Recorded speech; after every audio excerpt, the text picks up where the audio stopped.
Hello दोस्तों, नमस्कार। तो हम ये वक्फ संशोधन विधेयक 2025 पर एक निबंध लिखने जा रहे हैं दोस्तों।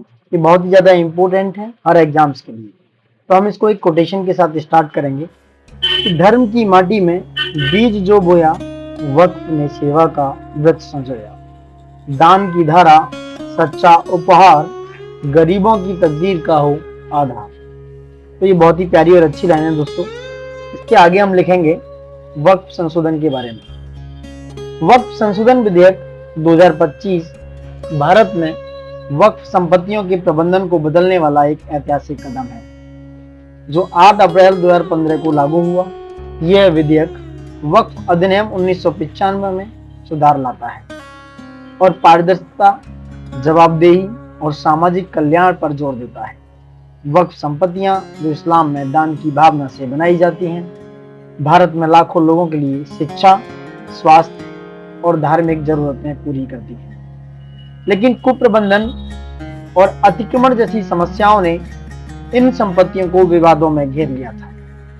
इस विधेयक का उद्देश्य इन समस्याओं को हल करना और वक्फ को गरीब मुस्लिम, खासकर महिलाओं और हाशिए के समुदायों के लिए उपयोगी बनाना है। हालांकि धार्मिक स्वायत्तता और सांस्कृतिक विरासत पर इसके प्रभाव ने इसे विवादास्पद भी बनाया है। कुरान में कुछ बातें कही गई हैं, कुछ लाइनें हैं, मैं अर्ज करता हूं। जो कुछ तुम खर्च करते हो वह अल्लाह की राह में हो, ताकि वह तुम्हारे लिए वापस आए। ये कुरान की कही गई पंक्तियां हैं दोस्तों। ये जो आयत हैं, ये जो पंक्तियां हैं, ये वक्फ की दानशीलता को दर्शाती हैं, जिसे विधेयक और मजबूत करना चाहता है। कुछ डॉक्टर एपीजे अब्दुल कलाम की पंक्तियां हैं, इनके बारे में मैं लिखूंगा, कहूंगा कि इतिहास हमें सिखाता है कि परिवर्तन तब आता है जब हम पुरानी समस्याओं को नए नजरिए से देखते हैं। ये doctor APJ Abdul Kalam, farmer presidents की लाइनें हैं दोस्तों। ये जो पंक्तियां हैं इस विधेयक के सुधारवादी, इनकी रिफॉर्मिस्ट दृष्टिकोण को रेखांकित करती हैं दोस्तों। अब आगे लिखते हैं हम। वक्फ की अवधारणा इस्लाम में 7वीं सदी से चली आ रही है, जब पैगंबर मोहम्मद ने दान और सामुदायिक कल्याण के लिए, यानी कम्युनिटी वेलफेयर के लिए संपत्ति समर्पित करने की प्रथा शुरू की थी। भारत में मुगल काल में वक्फ संपत्तियां मस्जिदों, मदरसों और खानकाहों के रूप में फली फूली। ब्रिटिश शासन में 1913 का मुसलमान वक्फ सत्यापन अधिनियम पहला कानूनी कदम था, जिसने वक्फ संपत्तियों का रिकॉर्ड शुरू किया। 1923 का अधिनियम और स्वतंत्रता के बाद 1954 का वक्फ अधिनियम ने प्रबंधन को और मजबूत किया। 1995 का वक्फ अधिनियम केंद्रीकृत प्रणाली लेकर आया दोस्तों, जिसमें केंद्रीय वक्फ परिषद और राज्य वक्फ बोर्ड बने, यानी कि स्टेट वक्फ बोर्ड बनाए गए दोस्तों। सच्चर समिति जो कि 2006 में बनी थी, 2006 में बनी थी, उसने 49 लाख वक्फ संपत्तियों की पहचान की। लेकिन कुप्रबंधन और भ्रष्टाचार की समस्याएं उजागर हुई। उसके बाद 2025 का विधेयक इस लंबे इतिहास का नया अध्याय है, जो डिजिटाइजेशन और समावेशिता, यानी कि इंक्लूसिविटी जैसे आधुनिक कदम लाता है। कुछ और पंक्तियां हैं जिन्हें हम निबंध के बीच में लिखेंगे। विधेयक के बारे में लिखेंगे कि विधेयक आया है, नई रोशनी लाया है। विधेयक आया है, नई रोशनी लाया है, धरोहर की रक्षा का दीप जलाया है। कानून की छाया में न्याय खड़ा, हर जरूरतमंद को अधिकार बढ़ा। तो ये कुछ चंद लाइनें हैं जिनसे हम आगे बढ़ाएंगे इस निबंध को। वक्फ संशोधन विधेयक 2025 का आधार लंबे समय से चली आ रही कुप्रबंधन की शिकायतें, यानी कि मिसमैनेजमेंट की शिकायतें थी। 2006 की सच्चर समिति और 2013 की संयुक्त संसदीय समिति, यानी कि जेपीसी, जॉइंट पार्लियामेंट कमेटी, ने वक्फ संपत्तियों पर अवैध कब्जे और अपारदर्शिता की बात कही। उदाहरण के लिए अगर हम बात करें, उत्तर प्रदेश में 20% वक्फ संपत्तियां अतिक्रमण का शिकार थी। सरकार ने इसे पारदर्शिता और सामाजिक कल्याण से जोड़ने की कोशिश की। 2024 में संयुक्त संसदीय समिति, यानी कि जॉइंट पार्लियामेंट कमेटी, ने 21 सिफारिशें दी, जिनमें से 13 को आंशिक रूप से शामिल किया गया। विधेयक को 2 से 3 अप्रैल 2025 को संसद में पारित किया गया दोस्तों, जिसमें लोकसभा में 228 और 232 यानी कि 228, 232 और राज्यसभा में 128, 95 वोट मिले, यानी कि 228 ये सरकार के वोट थे और 232 अपोजिशन के। वहीं राज्यसभा में 128 वोट जो है सरकार ने इसको पास करने के लिए डाले और 95 वोट इसके अपोजिशन में मिले। इसे उम्मीद एक्ट नाम दिया गया, उम्मीद एक्ट नाम दिया गया, जो पुराने 1923 के कानून को निरस्त करता है दोस्तों। इसके आगे कुछ चंद पंक्तियां हैं जिन्हें हम दोहराना चाहेंगे महात्मा गांधी की, कि न्याय वह है, यानी कि न्याय वह है जो सभी से सम्मान अवसर दे। न्याय वह है जो सभी को समान अवसर दे, समान अवसर दे, चाहे वह किसी भी समुदाय से हो। ये महात्मा गांधी की कुछ पंक्तियां हैं जो मैं याद दिलाती हैं। ये जो पंक्तियां विधेयक के समावेशी लक्ष्य को दर्शाती हैं, लेकिन परामर्श की कमी ने एक विवाद खड़ा किया हुआ है। वक्फ संशोधन विधेयक 2025 ने कई नई धाराएं जोड़ी और पुरानी धाराओं में सुधार किया। धारा 3A जो कि जिला कलेक्टर को संपत्तियों की जांच का अधिकार देती है, जबकि धारा 5A डिजिटल रिकॉर्ड को अनिवार्य करती है। धारा 3C में वक्फ बनाने के लिए सख्त शर्तें हैं, जैसे 5 साल तक का इस्लाम का पालन करना। धारा 52A ASI स्मारकों पर वक्फ दावों को खत्म करती है। संशोधित धारा 9 और 14 में बोर्ड में 2 मुस्लिम महिलाएं, पसमानदा समुदाय और गैर मुस्लिम सदस्य शामिल होंगे। धारा 37 वक्फ की आय को सामाजिक कल्याण पर यानी कि सोशल वेलफेयर पर केंद्रित करती है। धारा 104 में अवैध कब्जे पर 7 साल का सजा का प्रावधान है। यह प्रावधान पारदर्शिता और समावेशिता लाने का दावा करता है। वहीं कुछ पंक्तियां इसके बाद हम नोट डाउन करेंगे, यानी कि ऐसे में लिखेंगे, कानून का आधार विश्वास है, यानी कि कानून का आधार विश्वास है और विश्वास का आधार पारदर्शिता है। ये नरेंद्र मोदी जी की कुछ लाइनें हैं जो उनकी पारदर्शिता की मंशा को रेखांकित करती हैं। वहीं कुछ मौलाना आजाद की पंक्तियां हैं कि सूचना की शक्ति से ही समाज बदलता है, यानी कि सूचना की शक्ति से ही समाज बदलता है दोस्तों। मौलाना आजाद की कुछ पंक्तियां हैं। ये जो पंक्तियां उनके डिजिटाइजेशन के महत्व को दर्शाती हैं, जो वक्फ प्रबंधन को पारदर्शी बनाने के लिए बहुत जरूरी है। विधेयक का सबसे बड़ा लाभ डिजिटल रिकॉर्ड और सत्यापन की व्यवस्था है। धारा 5A के तहत केंद्रीकृत पोर्टल सभी वक्फ संपत्तियों का ब्यौरा रखेगा, जिससे अतिक्रमण और भ्रष्टाचार रोकेगा। उदाहरण के तौर पर उत्तर प्रदेश में 15 लाख वक्फ संपत्तियां जो कि 20% पर गलत कब्जे थे, 15 लाख में 20% पर गलत कब्जे थे, जो अब डिजिटल मैपिंग से ठीक हो जाती हैं, यानी कि अब डिजिटल मैपिंग करने से उनको ठीक किया जा सकता है। धारा 3A के तहत जिला कलेक्टर की जांच से गलत दावे हटेंगे। जैसे दिल्ली में 200 सरकारी संपत्तियों पर वक्फ के दावे। यह प्रणाली यह सिस्टम है जो कि प्रबंधन को आसान बनाएगा और सरकार को सही आंकड़े देगा, यानी कि सही आंकड़ा प्रोवाइड कराएगा, सही डेटा प्रोवाइड कराएगा। समुदाय की ऑनलाइन देख सकेगा कि उनकी संपत्तियां कैसे इस्तेमाल हो रही है, यानी कि समुदाय इन पर जो कम्युनिटी है, जो मुस्लिम कम्युनिटी है, वो उन अपनी संपत्तियों यानी कि जो उनके हक के लिए है उन पर वो एक ऑनलाइन नजर रख सकता है, जो कि उनकी संपत्तियां किस यूज में जा रही है। वहीं कुछ चंद लाइनें और हैं जो ऐसे को और प्रभावशाली बना देती हैं, जो निबंध को और अच्छा बना देती हैं। विधेयक नहीं बस कागज का नाम, यानी कि ये विधेयक नहीं है बस कागज का नाम, ये है गरीब की आशाओं का काम। न्याय की तुला में बराबरी का बोझ, हर दान मिले जिसको न्याय खोज। यानी कि आपको अगर न्याय खोज मिल जाती है तो आपको वो दान के रूप में एक उपहार मिल जाता है दोस्तों। वहीं आगे बढ़ेंगे इस लाइनों के साथ कि धारा 9 और 14 में बोर्ड में महिलाओं यानी कि विमेंस, पसमानदा समुदाय और गैर मुस्लिम को शामिल करना समावेशिता का बड़ा कदम है। पहले बोर्ड में पुरुषों और प्रभावशाली समुदायों का दबदबा था, लेकिन अब महिलाएं और हाशिए के समुदाय फैसले लेंगे। अगर हम उदाहरण और एग्जाम्पल के तौर पर देखते हैं बिहार में एक वक्फ संपत्ति से महिलाओं की सलाह पर, महिलाओं की एडवाइस पर एक स्कूल खोला गया जो अब हजारों बच्चों को पढ़ा रहा है, यानी कि हजारों बच्चों को शिक्षित कर रहा है दोस्तों। धारा 37 और 51 के तहत वक्फ की आय अब गरीबों के लिए स्कूल, उनके लिए हॉस्पिटल यानी कि अस्पताल और उनके लिए घर बनाने में लगेगी। हैदराबाद में एक मामला सामने आया। हैदराबाद के एक वक्फ अस्पताल ने मुफ्त इलाज से लाखों का फायदा पहुंचाया। यह सामाजिक असमानता को कम करेगा, यानी कि जो सोशल इनइक्वलिटी है उसको ये ओवरकम करेगा। वहीं टैगोर जी की कुछ चंद लाइनें हम दोहराएंगे, फिर से लिखेंगे।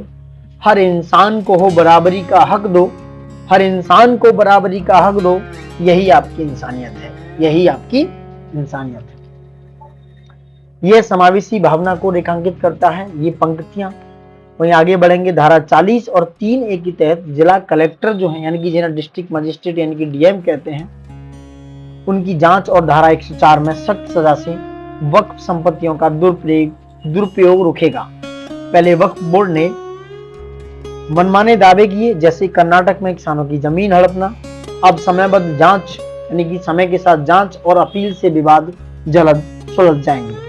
धारा 6 और 7 में तेज न्याय की प्रक्रिया है जो कोर्ट के लंबे केस खत्म करेगी दोस्तों। उदाहरण के तौर पर हम देख सकते हैं, दिल्ली में गलत वक्फ दावे हटाने से सरकारी जमीनें बची।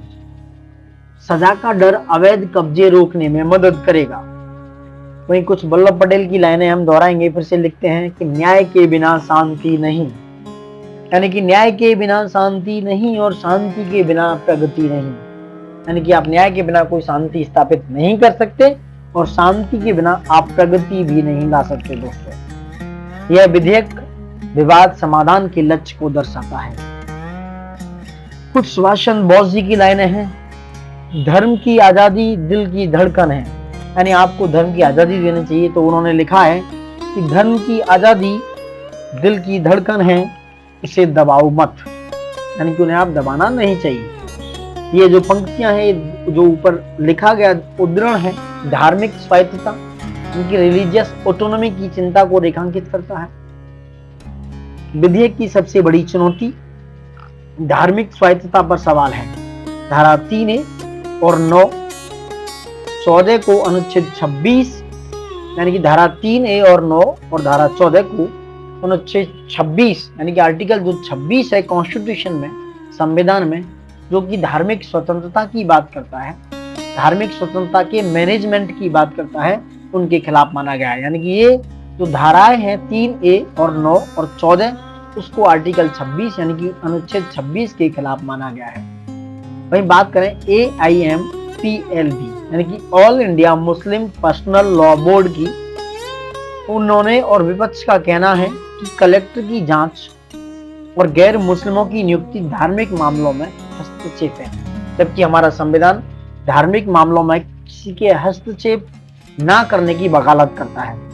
मिसाल के तौर पर देखा जाए या रिसेंटली देखा जाए, लखनऊ और दिल्ली में जो प्रदर्शन हुए हैं, जहां इसे मुस्लिम विरोधी बताया गया है, जहां पर गैर मुस्लिमों की नियुक्ति पर सवाल उठे हैं कि मंदिर बोर्ड में ऐसा क्यों नहीं होता है, जो टेंपल बोर्ड है वहां पर ऐसा क्यों नहीं होता है कि किसी मुस्लिम्स को क्यों नहीं उनके बोर्ड में शामिल किया जाता। दोस्तों, तो सुप्रीम कोर्ट में 15 अप्रैल 2025 को एक सुनवाई होने के बाद सुप्रीम कोर्ट ने मई यानी कि 3 से 5 मई के बीच में फिर से एक सुनवाई होगी।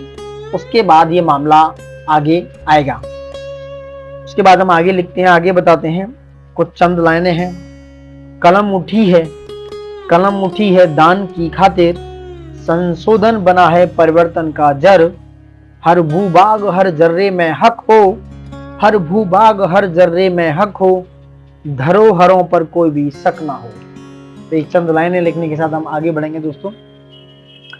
धारा 3 जो कि वक्फ बाय यूजर को हटाने और धारा 52A यानी कि जो 52A में ASI स्मारकों पर दावे खत्म करने से सांस्कृतिक धरोहर खतरे में पड़ जाती है। कई पुरानी मस्जिदें और कब्रिस्तान बिना कागज के वक्फ पर थी, जैसे मध्य प्रदेश की 200 साल पुरानी मस्जिदें अब ये निजी हाथों में जा सकती हैं। जामा मस्जिद जैसे स्मारकों पर ASI बोले तो आर्कियोलॉजिकल सर्वे ऑफ इंडिया का पूरा नियंत्रण धार्मिक उपयोग को प्रभावित कर सकता है, जबकि हमारा संविधान इन सब चीजों को यानी कि धार्मिक उपयोग को प्रभावित ना करने की वकालत करता है दोस्तों। केरल और बंगाल जहां पर मेजोरिटी में मुस्लिम समुदाय रहता है, वहां पर इसको लेकर काफी विरोध देखा गया। मीडिया और दूसरे माध्यम पर लोग इसे धार्मिक पहचान पर हमला बता रहे हैं। वहीं कुछ मुझे चंद पंक्तियां याद आती हैं कवि मैथिली शरणगुप्त की, हमारी विरासत के बारे में, हमारी पहचान के बारे में, हमारे अपने कर्तव्य के बारे में। कवि मैथिली शरणगुप्त कहते हैं, हमारी विरासत हमारी पहचान है, हमारी विरासत हमारी पहचान है, उसे बचाना हमारा कर्तव्य है, हमारी ड्यूटी है। ये जो पंक्तियां हैं हमारी सांस्कृतिक धरोहर, हमारी कल्चरल हेरिटेज के महत्व को दर्शाती हैं। वहीं हमारे पूर्व PM साहब यानी कि हमारे फॉर्मर प्राइम मिनिस्टर साहब अटल बिहारी जी की कुछ पंक्तियां हैं, वो वाद विवाद पर, संवाद पर कुछ हल निकालने की बात करते हैं। वो बड़े हिंदी के बड़े ही काव्यात्मक कवि हुआ करते थे। वो कहते हैं दोस्तों कि विवादों से डरे नहीं, विवादों से डरे नहीं पर संवाद से हल निकालें, यानी कि आप कम्युनिकेट करें, आपस में बातचीत करें और एक मसले पर पहुंचे, एक हल पर पहुंचे, उससे हल निकालें। ये अटल बिहारी वाजपेयी जी की कुछ पंक्तियां हैं। ये पंक्तियां संतुलित दृष्टिकोण की जरूरत को दर्शाती हैं। ये एक संतुलित जो दृष्टिकोण है, जो फोरसाइट है, बैलेंसिंग फोरसाइट है, उसकी जरूरत को दर्शाती हैं। ये कहती हैं वक्फ संशोधन जो विधेयक है 2025 का जो विधेयक है, उसका आलोचनात्मक मूल्यांकन इसके सामाजिक और राजनीतिक प्रभाव को दर्शाता है। दिल्ली, लखनऊ, कोलकाता और भोपाल में all India Muslim personal law board ने और उनके विपक्षी दलों ने शांतिपूर्ण प्रदर्शन किए। इसे धार्मिक स्वायत्तता पर हमला बताया गया है, जो रिलीजन की ऑटोनॉमी पर, उस पर हमला बताया गया है। पश्चिम बंगाल है और उत्तर प्रदेश में हल्की झड़पें हुई, लेकिन बड़े दंगे नहीं हुए दोस्तों। मीडिया और दूसरे माध्यम पर बहस में से सांप्रदायिक रंग दिया गया, यानी कि इसे कम्युनल वायलेंस की तरह कम्युनल कलर देने की कोशिश की गई, जिससे तनाव बढ़ा, जिससे स्ट्रेस बढ़ा। धारा जो 3A, धारा 3C और धारा 9 को लेकर सबसे ज्यादा विवाद है। सरकार का दावा है ये गरीब मुस्लिमों के लिए है, लेकिन जल्दबाजी और कम परामर्श ने अविश्वास पैदा किया है, क्योंकि इसकी जो पहुंच है लोगों तक पूरी तरीके से हुई नहीं, लोगों को इसकी पूरी जानकारी नहीं दी गई, जिससे एक अविश्वास, एक अनट्रस्ट पैदा हो गया। वहीं कुछ पंक्तियां रामधारी सिंह दिनकर जो कवि हुआ करते थे, उनकी हमें याद आती हैं। मिलजुल कर चलें, मिलजुल कर चलें तो मंजिल पास है, मिलजुल कर चलें तो मंजिल पास है। तो ये पंक्तियां एकजुटता और सहयोग के रास्ते को दर्शाती हैं, जो विधेयक को सफल बनाएगा। वक्फ संशोधन विधेयक 2025 में सुधार यानी रिफॉर्म की बड़ी संभावना है, लेकिन इसके लिए संतुलन जरूरी है, क्योंकि आपको संतुलित रहना पड़ेगा दोस्तों। सरकार को समुदाय के साथ और परामर्श करना चाहिए। सरकार क्या है, कम्युनिटी के साथ उन्हें अपने कॉन्फिडेंस में ले, उनके साथ परामर्श करे, उनके साथ डिस्कशन करे। जैसे all India Muslim personal law board और जो स्थानीय नेता हैं उन तक पूरी बात रखे, उन्हें बताए और लोगों तक अपनी पहुंच को अच्छे से समझाए। जैसे डिजिटाइजेशन के लिए फंड और प्रशिक्षण बढ़ाना होगा, ताकि ग्रामीण बोर्ड काम कर सके, यानी कि जो निचले स्तर पर काम होना चाहिए, यानी कि डिसेंट्रलाइजेशन तरीके से काम होना चाहिए। गांव के स्तर पर, ग्राम स्तर पर ये काम पूरी तरीके से होना चाहिए। उसके लिए सरकार को कम्युनिटी के साथ और परामर्श करना चाहिए। All India Muslim personal law board के साथ ये परामर्श और ये आपस में डिस्कशन करना चाहिए। धारा 3C जैसे अस्पष्ट नियमों को साफ करना होगा, जिससे लोगों तक उसकी पहुंच बने, लोगों को उनके बारे में समझ आए, ताकि वक्फ बनाना आसान हो जाए। सांप्रदायिक तनाव रोकने के लिए जो कई बार ये छोटी छोटी चीजें अनक्लियर रह जाती हैं, उससे एक सांप्रदायिक तनाव बन जाता है। उस सांप्रदायिक तनाव को रोकने के लिए प्रचार और इसकी जागरूकता यानी कि इसके बारे में पता होना जरूरी है दोस्तों। तो ये कुछ चंद लाइनें थी जो पूरे एक ऐसे को पूरी करती हैं, और आप अपनी तरफ से कुछ ऐड ऑन करना चाहते हैं तो ऐड ऑन कर सकते हैं। अब जाते जाते कुछ चंद लाइनें मैं कहूंगा इसके बारे में कि जकात से बहे जो इंसाफ की धार, यानी जकात से बहे जो इंसाफ की धार, वक्फ वही जो दुनिया को हो उद्धार। यानी जकात से बहे जो इंसाफ की धार, वक्फ वही जो दुनिया को हो उद्धार। कानून में जब मिलेगा